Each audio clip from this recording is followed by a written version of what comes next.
Parfois, on vient, on passe, on m'arrache mon téléphone, on le jette par terre, on me met un petit coup en discret, on me met dans une nasse, on me bloque dans une nasse, je perds tout mon après-midi, je peux pas faire mon reportage. Voilà, c'est du harcèlement en fait quotidien, quasi systématique.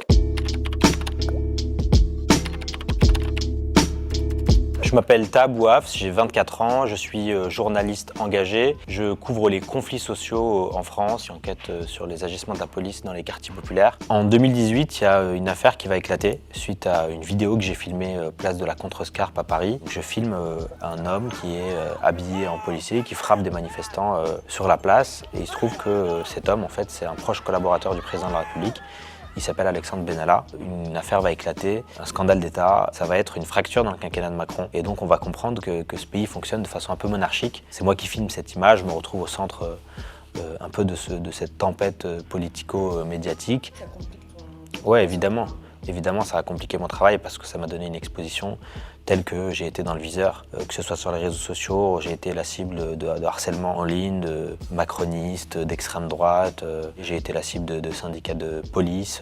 Et donc ça a été très difficile. Parfois, on vient, on passe, on m'arrache mon téléphone, on le jette par terre, on me met un petit coup en discret, on me met dans une nasse, on me bloque dans une nasse, je perds tout mon après-midi, je peux pas faire mon reportage, on me vole mon matériel de protection. Voilà, c'est du harcèlement en fait quotidien, quasi systématique et qui ne concerne pas que moi, qui concerne aussi les autres journalistes. Mais c'est vrai que j'ai été particulièrement ciblé à un moment donné. J'ai même été blessé plusieurs fois suite à des interventions de police. Et donc ouais, ça a été le lot de ces années de couverture des mouvements sociaux.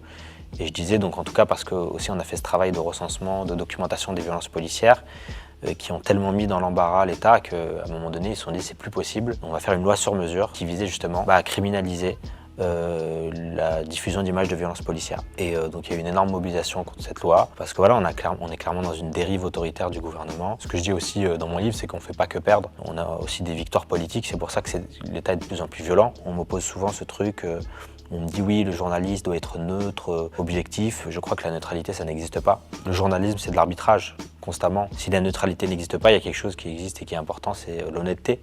L'honnêteté de dire d'où l'on parle, quels intérêts on défend. Donc moi, par exemple, je bosse beaucoup sur la question de la police et je bosse sur la question des abus policiers, de l'arbitraire policier. On me dit souvent, mais tu fais pas de sujet sur les violences contre les policiers. Oui, parce que on est sans cesse abreuvé du regard policier et donc moi je viens raconter autre chose. Mais par contre, voilà, toutes mes informations sont des informations vérifiées avec des éléments factuels, des expertises, des vidéos, des témoignages recoupés. Et donc c'est ce qui me différencie peut-être d'un militant. Moi je suis devenu journaliste parce que je me reconnaissais pas dans le travail des journalistes globalement. Lorsque je regardais des reportages sur les quartiers où on était toujours dépeint de manière négative, ça racontait pas du tout nos réalités. On était dépeints soit comme des islamistes, soit comme des racailles, des dealers, etc.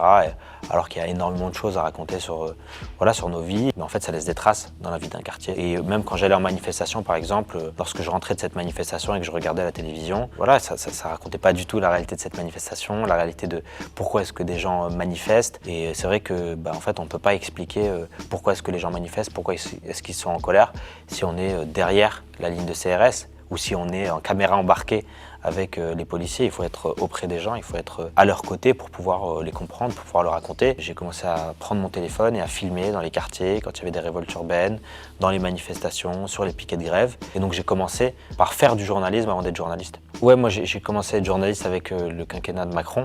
Et ces 4-5 années de mandat qui ont été extrêmement violentes politiquement, mais aussi personnellement. Ça a été très très difficile d'être un journaliste engagé sous la Macronie. Et c'est vrai que j'arrive au bout de ces 5 ans un peu sur les rotules. C'est pas parce qu'on n'a pas fait Sciences Po, c'est pas parce qu'on vient d'un quartier ou d'une campagne, qu'on n'a pas fait les grandes écoles, qu'on n'est pas capable de se saisir des enjeux de la société, de comprendre quels sont nos intérêts sociaux, à quel groupe social on appartient, à quelle classe on appartient, et qu'on ne peut pas s'organiser, qu'on ne peut pas lutter pour notre dignité, pour l'égalité. Mais en fait, ce que j'ai envie de dire, c'est qu'il y a toute une jeunesse qui s'est aussi politisée sur ces questions de liberté publique, de violence policière, d'antiracisme. Et chez les jeunes journalistes, il y a cette génération qui se dit nous, on va pas faire les planqués, on va pas se cacher derrière une pseudo-neutralité, on doit aussi assumer des engagements sociaux. Quel que soit notre président, il faudra continuer à avoir des journalistes qui font chier le pouvoir, il n'y a pas d'homme providentiel.